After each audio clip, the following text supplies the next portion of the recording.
Hello, welcome to Statecraft IAS and Social Perspective Sociology in Newspaper series. In this series, we shall discuss daily news articles in sociological perspective and revise relevant sociology related UPSC mains concepts with the help of a newspaper on daily basis. In today's video, we have an article in the open editorial page saying Clash of Cultures in a Federation. Now this article talks about federal unions and says how and describes how clash of cultures happens in a federation.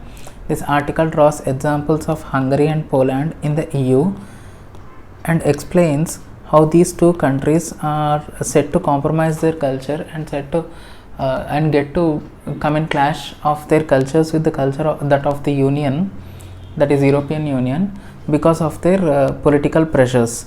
This author tries to draw examples like in the case of LGBTQ rights, heterosexuality, homosexuality, etc.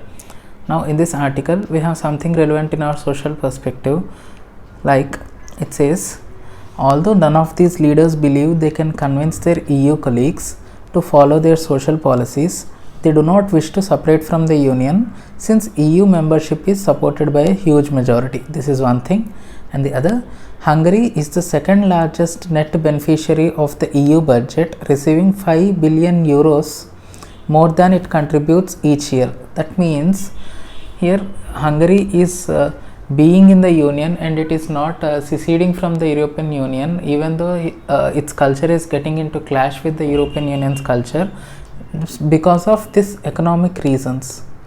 $5 billion, 5 billion euros, it is getting more than what it is contributing every year. So this particular example rightly fits into Karl Marx economic determinism concept. Karl Marx says economy is what determines everything. Economic base structure or economic base structure is what determines socio-political superstructure. This is economic base structure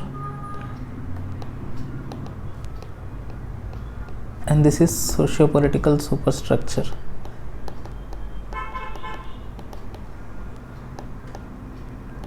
And Karl Marx believes that economic base structure determines socio-political superstructure, and it shapes its cultures, it shapes its political policies, it shapes its social fabric, etc.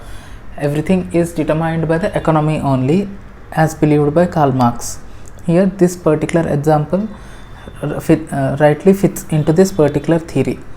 The measures introduced by the three nations are for domestic popularity in a combined population of nearly 50 million with cultural traditions different from more liberal EU member states.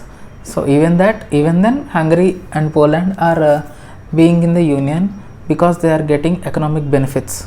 Moreover, an author draws Indian example saying, in India, the center and opposition controlled states have a historically fractious relationship.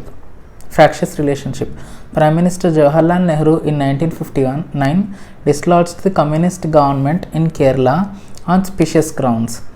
Ever since, the pattern of the Union government attempting to subvert opposition states by stimulating defections, ordering selective raids by investigative agencies, electronic surveillance, and delaying or refusing financial entitlements has become the unsavory norm, now taken to extremes by Hindutva ideologues in control of the center.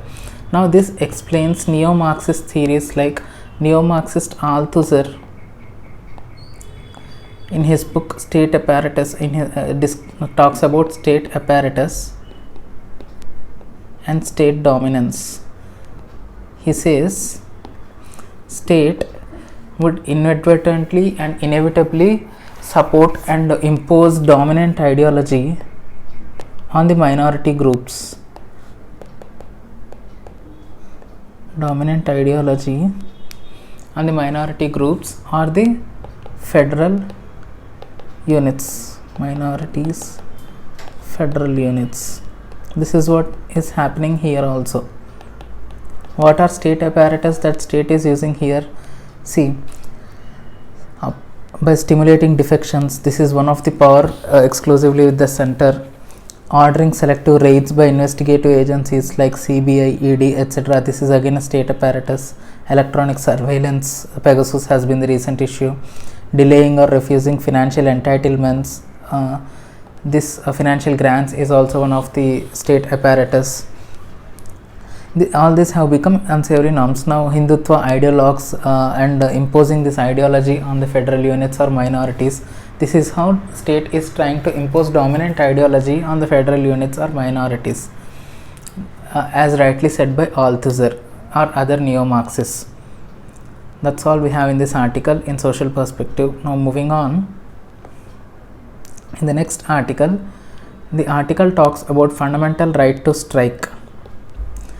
Essential workers should not resort to strike. The article says, the Minister of Defence introduced the Essential Defence Services Bill 2021 in the Lok Sabha to provide for the maintenance of essential defence services so as to secure the security of nation and life and property of the public at large, and prevent staff of the government owned ordnance factories from going on strike.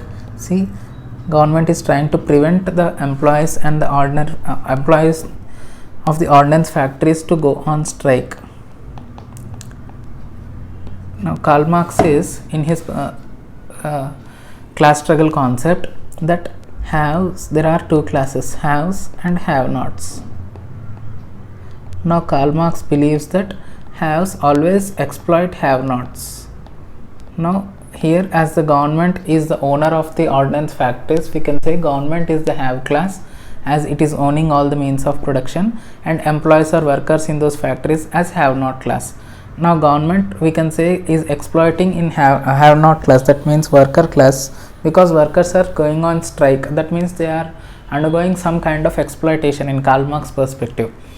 So Karl Marx says, for this exploitation to end, class in itself must turn into class for itself,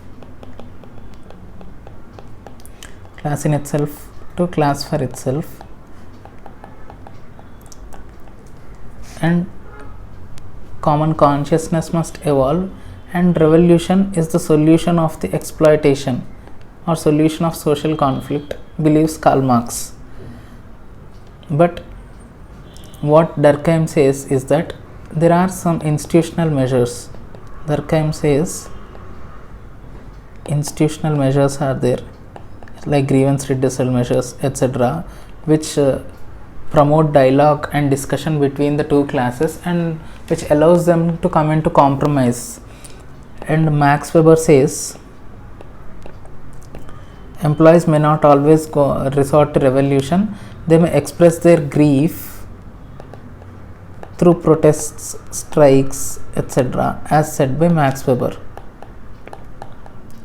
And these these protests and strikes will act as vent to their frustration,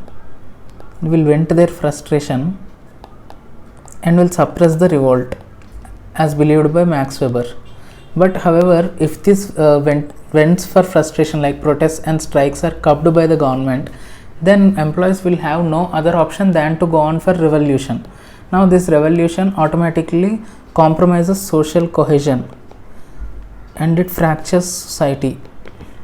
So there must always be some vents for their frustration, and that vents are in the form of protest and strikes, etc. Now if the government is curbing, it is obviously doing something negative to the society. That means it is putting society in peril, because social cohesion is what to be compromised if the protests and strikes are curbed altogether. Moreover, we have relevance to this article in our social movements chapter, which talks about protests. In that chapter, we can see how protests happen and why protests happen because of some grievances, and how protests happen. Protest need not require any leader, particular leader, not required. They need not require mobilization of resources. All these are required for revolution, but for protest they are not required. This need not require common interests also. This is not required. They need not require any opportunity also. Whenever employees are frustrated about their situation, they can go on protest or they can go on strikes. Hence, because of all these reasons, these are actually the Charles Tilley's theory for revolution. but for protest all these are not required. Specific ideology is also not required. Different people having different ideologies can come together and protest together. Hence, all these are not required, protest is relatively easy form of venting frustration and a less risky form for government, and it is easier to tackle. If that protest is curbed, obviously government is going for something more dangerous form of opposition. So that's all we have for today in today's video in social perspective. If you like the content, please like, share and subscribe to Statecraft IAS. If you have any comments or criticisms, or if you have anything to say, please comment and let me know in the comment section. Thank you for listening. Have a nice day.